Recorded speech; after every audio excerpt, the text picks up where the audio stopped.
ባሳለፍነው ክፍል እነ ሳዲቅ ቤታቸው ለሽያጭ መቅረቡን ሲያዩ ልባቸው ተሰብሯል። ሶመር ለዚህ ሁሉ ነገር ዋነኛው ጎንጓኝ እናቱ መሆኗን ተረድቶ ሊያናግራት ሲሄድ ሚኔን ከደረጃ ላይ ጥላት ሆስፒታል ነበሩ። ሚኔም ሶመርን የእናትህ ዕጣ ፈንታ ባንተ እጅ ነው፣ ትከሰስ አትከሰስ የሚለውን አንተ ወስን ብለዋለች። ሶመር ከሩቻን ጋር በሚኔ ይበልጡኑ ደግሞ በእነቱርካን ቤት ጉዳይ እጅጉን ተበሳጭቷል። ሩቻንም ከሐሳቧ ወይ ፍንክች ስትል ዝቶባት ሄዷል። ሶመር ፋቲን ሲያስጠራው እንቢ በማለቱ የሶመር ሰዎች ደብድበውት በላልዞ ወደ ሶመር ጀልባ መጥቷል። ይህ ነገር ለተንኮለኛው ፋቲ የባስ ነዳጅ ሆኖት ነገሩን ያከር ይሆን ወይንስ ሶመር ከፋቲ ጋር በንግግር መፍትሄ ያገኝ ይሆን? ሰላም ውዶችዬ፣ ጤና ይስጥልኝ። በሀገር ውስጥም ሆነ በተለያየ የዓለም ክፍል የምትገኙ ክብራን ተመልካቾቼ በያላችሁበት ሰላማችሁ ይብዛ እያልኩ ዛሬም እንደተለመደው ተወዳጁን የወፍ ጎጆ ድራማ ክፍል 52ን እጥር ምጥን አድርጌ ይዤላችሁ መጥቻለሁ። እስካሁን ይህንን ፕሎት ቢት ቻናል ሰብስክራይብ ያላደረጋችሁ ውድ ተመልካቾቼ ሰብስክራይብ በማድረግ ቤተሰብ እንሁን። ይህንንም ቪዲዮ ላይክ ማድረግ እንዳትረሱ። ሀሳብ አስተያየት ካላችሁ በኮሜንት ብታስቀምጡልኝ ለማዳመጥ ዝግጁ ነኝ። ሩቻን ሚኔ ጋር ስትመጣ ኒሃት እባክሽ ከዚህ ሂጂልኝ አላት። ሩቻን ግን ኒሃትን ባልሰማትታው ለብቻሽ ላናግርሽ ፈልጋለሁ ውዴ አለቻት ሚኔን። ኒሃትም ማውራት አትችይም፣ አልፈቅድልሽም፣ እባክሽ ውጪ አለበለዚያ ጥበቃዎቹን እጠራለሁ አላት። ሚኔ ግን ኒሃት እባክህ እንድትወጣለን ትችላለህ አለችው። ኒሃትም ከዚች ሴት ጋር ስለምን ልታወሩ ትችላላችሁ ሲላት ሚኔም ነገርኩህ እኮ ብላ ወጣ። ሚኔ ሩቻንን እንደዚህ በቀላሉ አልሄድም አለቻት። ሩቻንም እንዲሁ ሳይሽ ጥሩ እያሰብሻት መሲም ከኔ ጋር ለመላተም ካሰብሽና ከደረጃ ላይ ጣለችኝ እሷ ናት ካልሽ ስትላት ሚኔ ቤቴ ድረስ መተሽ አጥቅተሽኛል፣ እሱም ቢሆን ወንጀል ነው። ሩቻን በወቅቱ ልጄን ላጣችል ነበር አለቻት። ሩቻንም እኔ አልገፋውሽም፣ ራስሽ ነሽ የወደቅሽው፣ ስለዚህ እኔን መክሰስ አቁሚ ገባሽ? አለበለዛ ግን ስትላት ሚኔ ክስሽ ላይ ዛቻና ማስፈራሪያ እንዲጨመርበት ፈለግሽ አለቻት። ሩቻንም ብልጥ ነኝ ብለሽ ነው አይደል የምታስቢው? መልካም ለመምሰል ውሳኔውን ለልጄ ሰጣሹ፣ በዛውም ያጣሹን ልጄን መልሰሽ ለማግኘት ብለሽ ስታሳዝኝ። ሶመር ቱርካንን አጥምደሽ የጋዜጠኞች ርዕስ ያደረግሻት አንቺ እንደሆንሽ ካወቀ ፊትሽ ላይ ሊተፋ ብቻ ነው የሚያይሽ። ያኔ ደግሞ ከደረጃ ላይ ሳይሆን ከገደል ላይ በወደቅኩ ብለሽ ትመኛለሽ ብላት ወጣች። ሶመር ፋቲን አዝናለሁ፣ እንደዚህ ይሆናል ብዬ አላሰብኩም። ሰዎቼ በተሳሳተ መንገድ ተረድተውኛል፣ ትንሽ አብዝተውታል። ከቱርካን ቤተሰብ ማንም እንዲጎዳ አልፈልግም አለው። ከዛም በቃ ብዙ አላቆየ፣ በቀጥታ ወደ ጉዳይ ልግባ። ከወንድም ጋር ስላለ ችግር አላወቅኩም ነበር፣ ጣልቃ መግባትም አልፈልግም ሲለው ፋቲ ጣልቃ አትግባ ታዲያ አለው። ሶመርም የቱርካን ቤተሰብ አስቸጋሪ ጊዜ እንዲያሳልፍ አልፈልግም፣ አንተ ደግሞ አሁን እኔም የዛ ቤተሰብ አባል መሆኔን እየረሳህ ነው። ይሄን ጉዳይ ተወው፣ ወንድምህና የወንድም ልጆች እዛ ቤት ውስጥ እየኖሩ ነው፣ ጠላት ራሱ እንደዛ አያደርግም አለው። ፋቲም እኔም እኮ እዛ ቤት ውስጥ ነው የተወለድኩት፣ የራሴን የሆነ ነገር ስለጠየቅኩ ነው ጠላት የምባለው አለው። ሶመርም የራስህን ከሆነ የምትጠይቀው የራስህን ብቻ እንክፈልህ፣ ኬዙን ዝጋውና እንጨርስ አለው። ፋቲ ግን አይሆንም፣ ይሄ ቤት ይሸጣል አለው። ሶመርም እንድጨክን አታስገድደኝ፣ ሂሳብ በትክክል ይሰራና የድርሻን 2 እጥፍ እከፍልሃለሁ፣ ተስማማና እንጨርሰው አለው። ፋቲም አልስማማም፣ ከወይዘሮ ሩቻን ጋር ውላለኝ፣ በሱ ጸናለሁ ብሎት ሄደ። ሶመርም ሶልቹክን ስለዚህ ሰው በደንብ አጣራልኝ፣ ከጀርመን ነው የመጣው፣ ማንነቱን በደንብ መረዳት አለብን አለው። ሶልቹክም የድርሻውን እጥፍ አቅርበህለት ነበር፣ ወይዘሮ ሩቻን ያን ያህል ብር ከአካውንቷ እንዲወጣ አትፈቅድም አለው። ሶመርም ከዛ አካውንት ላይ ሳይሆን ለእኔና ለቱርካን ቤት ለመግዛት ባሰብኩት ብር ነው የምንከፍለው አለው። ሳዲቅና ቱርካን ለዶኑሽና ለዳሪያ ቤታቸው ለሽያጭ መቅረቡን ረጋ ብለው እያስረዷቸው ነው። ያም ቢሆን ግን ገና ስላላበቃ ተስፋ መቁረጥ እንደሌለባቸው ተነጋገሩ። ፋቲ በሩን ሲያንኳኳ ነስሪን ከፈተችውና እዚህ ምን ታደርጋለህ? ሂድ ከዚህ ብላ በሩን ልትዘጋበት ስትል አልሄድም ብሎ በሩን ገፍቶ ወደ ውስጥ ገባ። ይሄ ሁሉ የሆነው ባንቺ ምክንያት ነው ብሎ ጮኸባት። ምንድነው የምታወራው? እኔ ደግሞ ምን አደረግኩ ስትለው አማችሽን ላክሽብኝ።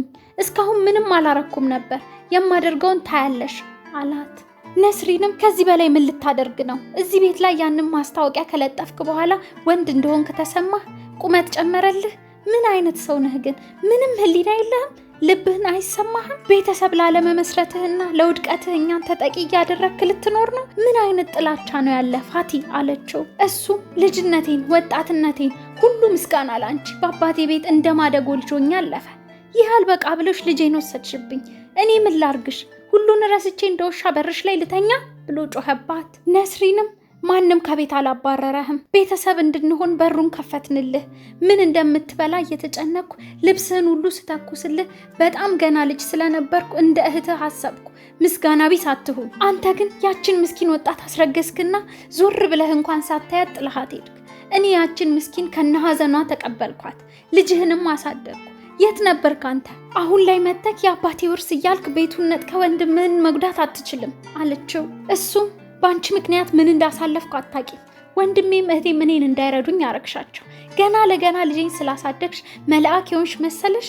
እኔን አምነሽኝ አታቂም፣ ወደሽኝ አታቂም። ከጎዳና ላይ እንዳነሳሹ ሜሱት እንኳን አላለበሽኝም። በአባቴ ቤት ለእኔ የሚሆን ቦታ አላገኘሽም። ፌሪዴን በጣም አፈቅራት ነበር አማቼ። አንቺ ግን ምን አረግሽ? ባሏ መሆን እንደማልችል ነገርሻት። ሰው አትሆንም አለችኝ። በአንቺ ምክንያት አዋረደችኝ። ህይወቴን ሰርቀሽኛል። አሁን ወደ ጉዳዩ ስገባ አንቺ በአባቴ ቤት ቦታ እንዳላገኘሽልኝ ሁሉ አንቺም እዚህ ቤት ውስጥ መኖር አትችይም ብሏት ወጣ።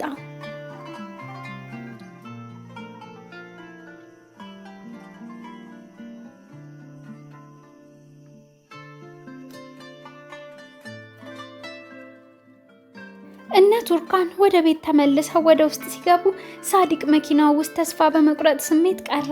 ነስሪንም እሱ ጋር ሄደችና እጁን ያዘችው።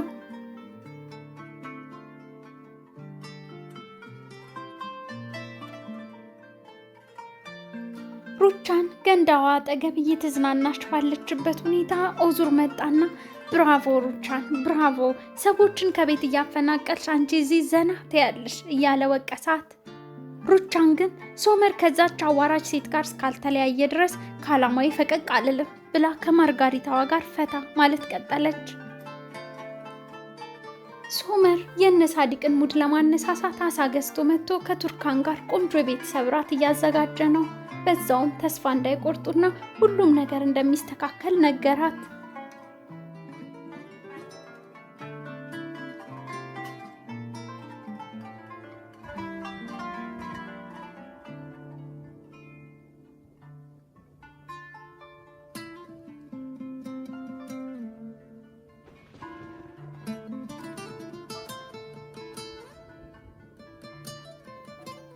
ዳሪያ ከሳዲቅ ስልክ ላይ የፋቲን ስልክ ቁጥር ወሰደች። ሩቻን ዛሬም ምግብ በተትረፈረፈው ፍቅር በራቀው ሰፊ ጠረጴዛ ላይ ለእራት ብቻዋን ተቀምጣለች። እነ ሶመር ያዘጋጁት እራት ደርሶ ሁሉም ጋርደን ውስጥ ተሰብስበው እየተመገቡ ነው። ሳዲቅ ነስሪንን ፈጽሞ አትካፊ፣ ንጋቱ ከዛሬ የበራ ነው አላትና ሶመርም ላዘጋጀው ቆንጆ እራት አመሰገነው።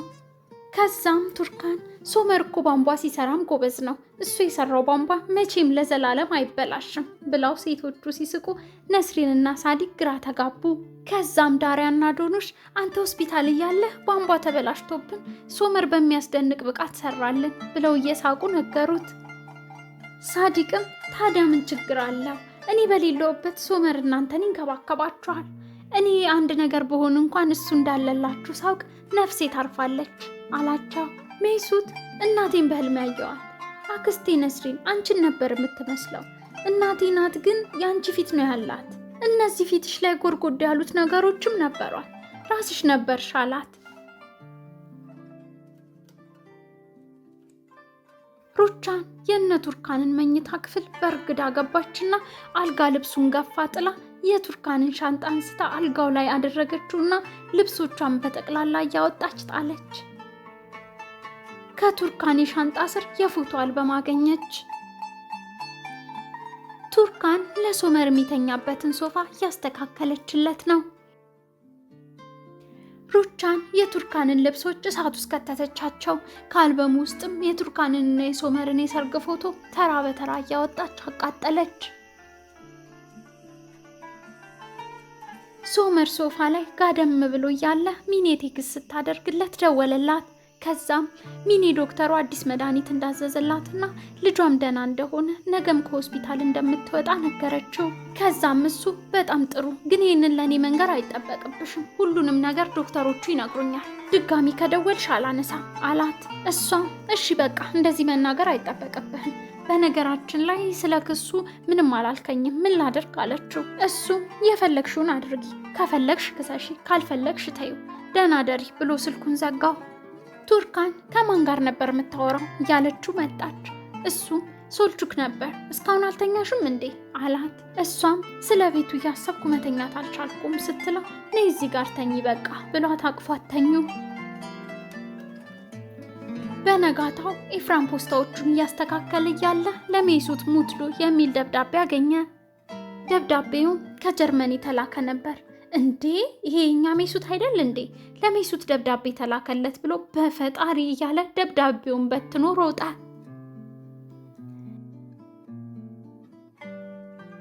ሜሱት ከሬዲዮ ጋር ያንን ሙዚቃ ፍለጋ እየታገለ ነበር። ኢፍራን አለቃ ሳዲቅ ሜሱት እያለ እየተጣራ ሲመጣ ሰማው። እነ ሳዲቅ ሰብሰብ ብለው ጋርደን ውስጥ ቁርስ ሲበሉ ኢፍራን አለቃ ሳዲቅ ሜሱት እያለ ትንፋሽ አጥሮት መጣ። ውሃ ስጡት ብለው ውሃ ግጥም አድርጎ ጠጣ። ሳዲቅ ምንድነው የሆነው ነገር ተናገር እንጂ ሲለው ሜሱት ደብዳቤ ተላከለት ብሎ ጮኸ። ሳዲቅም ምን ብሎት አብሮት ጮኸ። ሁሉም በደስታ አብረው ጮሁ። ሜሱት ከቤቱ እናቴ እያለ እየተጣራ መጣ። እነ ሳዲቅ ከኢፍራን እጅ ደብዳቤውን ሊነጥቁ እየሞከሩ ነው። ሜሱት ደብዳቤውን ዘሎ ቀባው።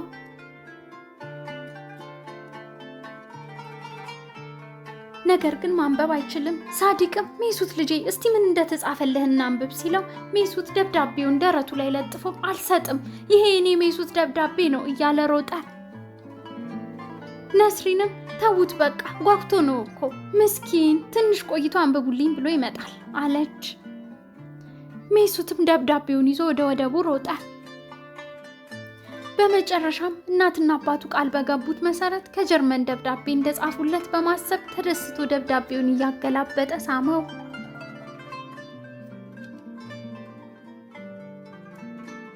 ምን ይሆን የተላከለት ደብዳቤ የሚለው?